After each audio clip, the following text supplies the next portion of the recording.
நகரி சம்பிலான் பாக்டிக்சனில் ஹோட்டலில் வைத்து மனைவியை சரமாரியாக தாக்கியதாக கொண்டு வரப்பட்ட குற்றச்சாட்டை ஆடவன் மறுத்துள்ளான்.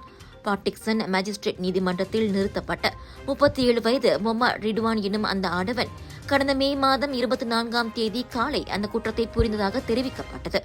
2500 ரிங்கீட் மற்றும் ஒரு நபர் உத்தரவாதத்தின் பேரில் அவனை பிணையில் விடுவித்த நீதிமன்றம் வழக்கு முடியும் வரை புகார்தாரருக்கு தொல்லை கொடுக்கக்கூடாது என்றும் எச்சரித்தது.